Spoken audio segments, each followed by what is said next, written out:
Alright, you guys have seen this machine before. I've run the airflow test on it, but I recently put a new motor in it, so we're going to do this again. I just didn't think the original motor was very powerful, because, I mean, we have a very wide air path here. This is a little bit larger than even 1.5 inches. So, it's never made a lot of sense to me, you know, that we had airflow that was in the... oh, what was it? I think it was in the 80s at the end of this wand. And I mean, it's a short hose, it's wide, you know, the air path is wide all the way throughout. So it never made sense to me that this machine was as weak as it was.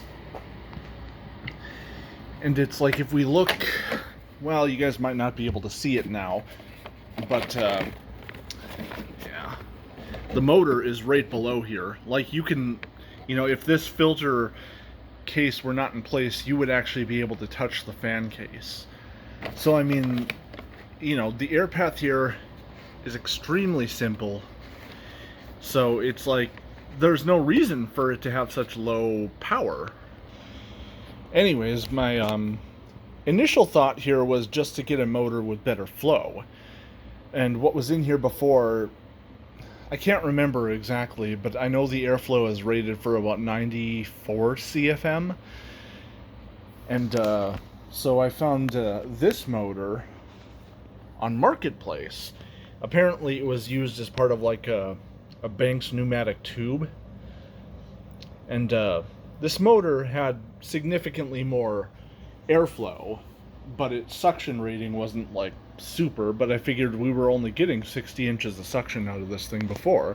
So it's like I took the old motor out and I installed this one, and we had an increase in airflow, but the suction dropped off fairly significantly, which was kind of odd. And this actually sat on the back of the original motor. It's screwed into the two little pieces right here, you know, just meant to be kind of a baffle to quiet it down a little bit. And the motor setup in here is rather unusual.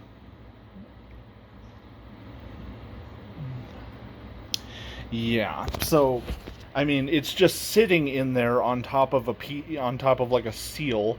You know, then we have that plastic housing and then the motor on top of it. And then we have a seal that goes around the body here. Yeah, it's a very, very odd setup. But I figured, you know, after trying that single stage and it not really working out too well, and part of the reason for that was its sizing. The field on here is much taller than the original motor, and it's like, I think that kind of led to that loss of suction. But I found another motor and installed that, and we finally have a significant increase in performance. So I'm pretty happy now. It's a little bit louder without that baffle in it too. That, you know, having the stronger motor, but oh well.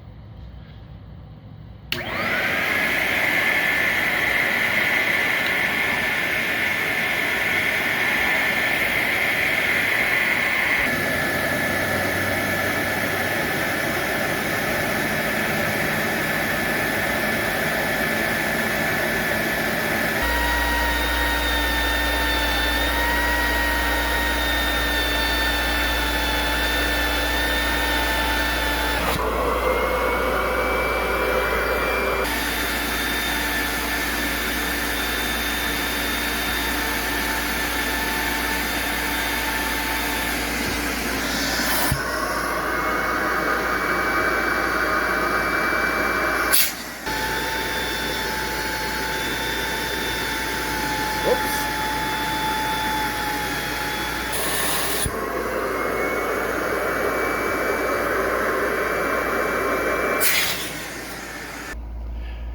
Because I know that this new stuff's a little bit more delicate, I'm going to forego taping this off because I feel like it might pull some of the it off when I go to take it off. Obviously, it's a heavier machine, so I feel like we should have a good contact between here and there anyways. And with this not being a stock machine, I guess I don't really...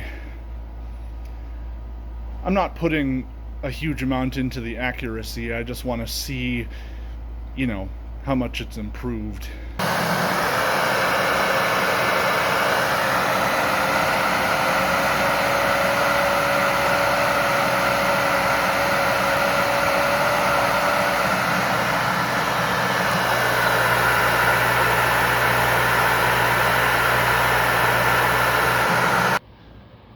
And I guess I chewed my box up a little bit.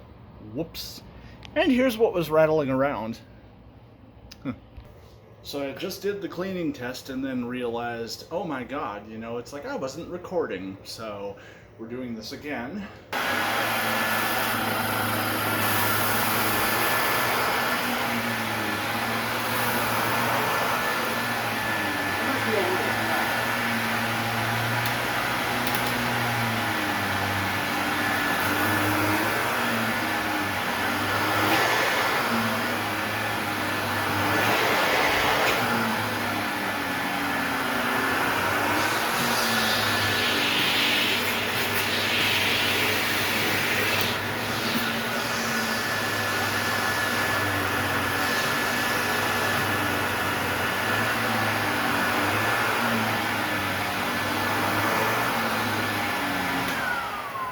There we go. We're finally at a level where it's performing acceptably. You know, I mean, it got a little bit of agitation with its old motor on my carpet at the old apartment, but now we're seeing a lot more visible agitation from this. Although I think I had it set just a little too high at first. So, yeah. It's been kind of a long road with all the repair on it, you know, trying different motors, and then there was a leak in it too that I took a little while to figure out. It was in that motor housing where the cord runs into it. You know, there was really nothing for sealing around there, so I had to seal that up. And yeah, now it performs admirably. Hooray.